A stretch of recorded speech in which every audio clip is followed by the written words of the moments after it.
Welcome to Everyday Moodlings. I'm your host, Jeri Parks, and this is a new crafty challenge. This week we're going to be looking at resists and all the different ways that you can do resists. First of all, if you're watching this on YouTube, you can go to the blog and see a list of the different ways to create a resist. I'll talk about some of them in this video, but a good list is on the side, and there'll be some pictures and photos as well.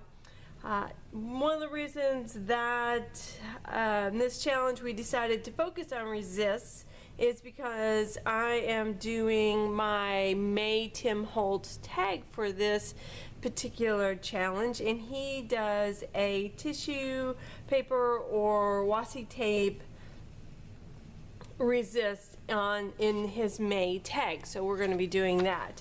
But there are lots of other ways to create resists. Things like one of my favorite that I'll show on the blog is petroleum jelly, as well as embossing powders, obviously certain types of glue, particularly those like glossy accents. Those all create resists. Acrylic mediums, glossy ones. We're going to be using one that actually isn't a resist, which is modeling paste. It actually absorbs the color. So, but like I said, on the blog there's going to be a full list of what, well, I don't know that it's full, but there's going to be some ideas for how to create resists. There's always seems to be a new one that comes up, right? It's never complete. So we're going to start out creating kind of our background layers. This particular technique will actually be creating a focal point that we're kind of building around. And that's what you see right here. His is an image of a female. I am actually using an image of a tree. My quote that I wanted to use this week is called, let's just say it is, the root of suffering is attachment. This is a Buddha quote, which I found really interesting. So I picked a tree because, of course, trees have roots. So, and then I'm going to do some swirls behind it. I thought I'd do this big one, but it feels off to me on the tree. It feels too big. So we're going to start with that and see where we end up here.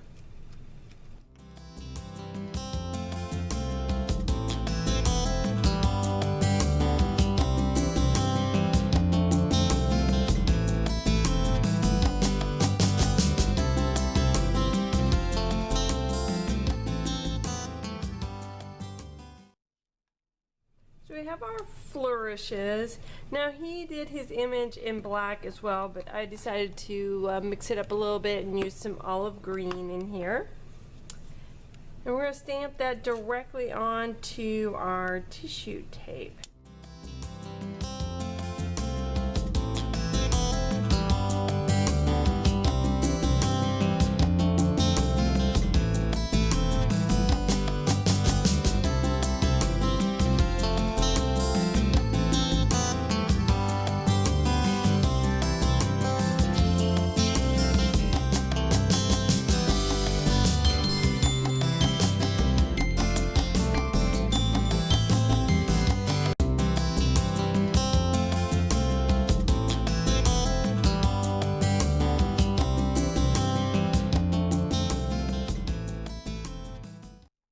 Basically, you want your tissue tape or washi tape to be about the same size as your stamped image, which is kind of why I tapered it at the top and the bottom.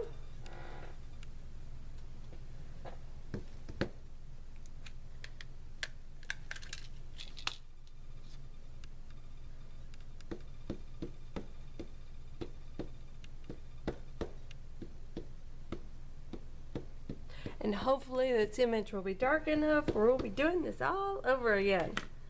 Let's see how this comes out.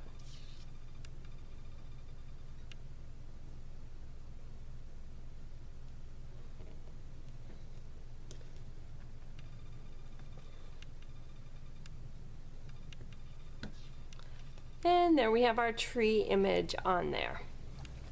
I almost feel like I want to do a second one with the black over the top.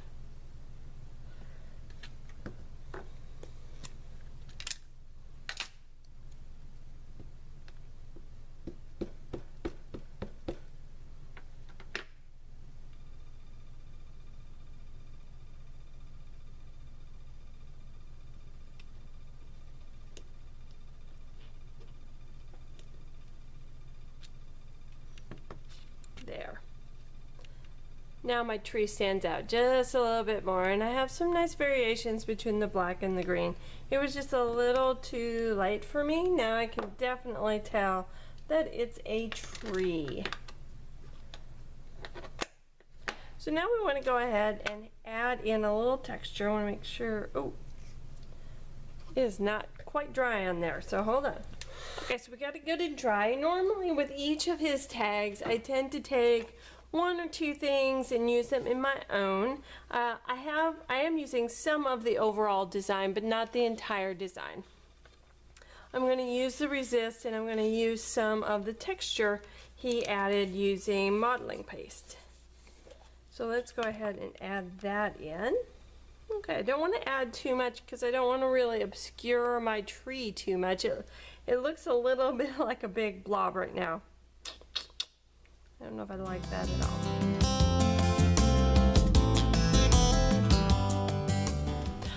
Okay, so I went back and fixed it. It was too blobby for me. I couldn't make out the tree as well as I wanted to. And of course, as is, these pieces here are really competing with my focal point, and that's kind of throwing me. I know as I add in other layers, those are going to become more subdued. So let's go back now and add in our modeling.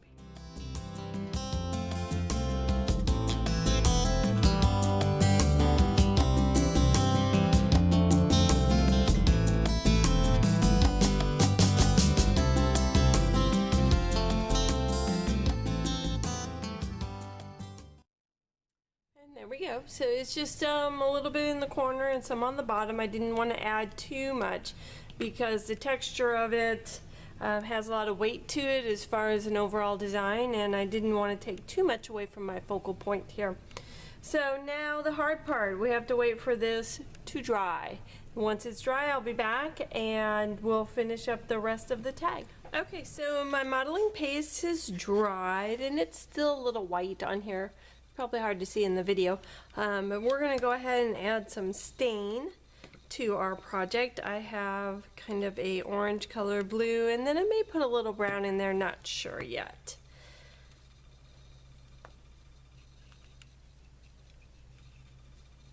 And you can see already how that how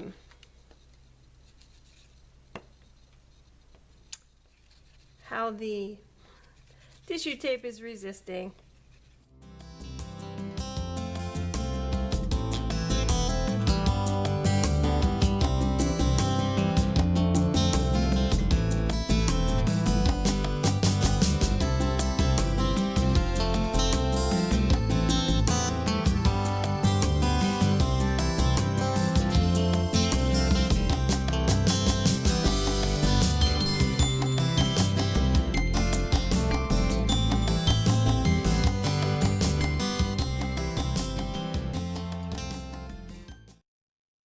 Nice background.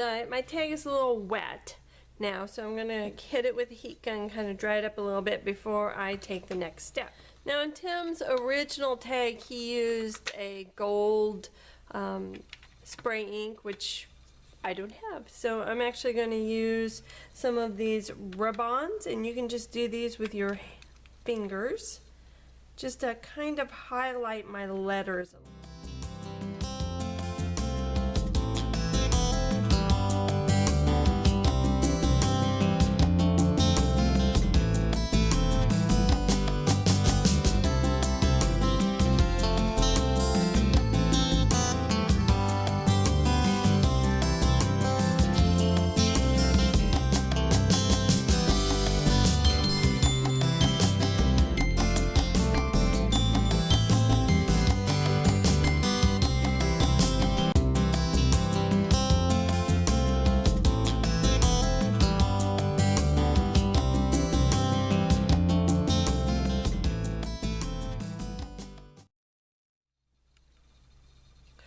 Okay, one of the other things that you can use is an ink dauber. I have some arthritis in my fingers. I'm sure many of you have developed that as well. Just a little touch, and so sometimes it's hard for me to press really hard and get a good enough application. So I use an ink dauber, and I have a set that I hold back just for these types of products that have a little bit more waxiness to them. I don't want to mix that with ones I use for actual ink. We're just going to clean this up real quick.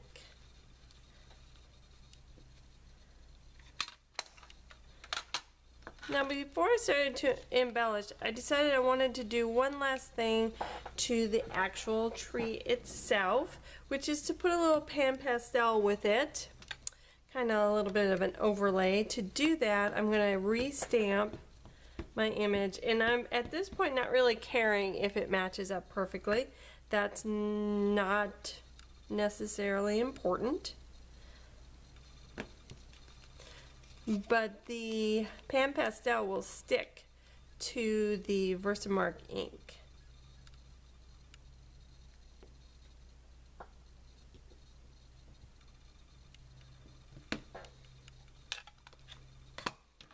And so if it's a little off, then it'll appear to have a black shadow. So that's actually okay.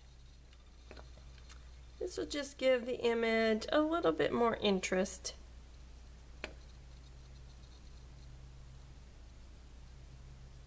Than it had before. Make sure that that's all good and dry. I can actually add a little bit to my letters as well. Pan Pastel loves modeling paste. Just add in a little extra color there. Okay, so now we're going to go ahead and add the embellishments, and I really just had a simple key and heart that I wanted to add, and then my sentiment, and that is really it.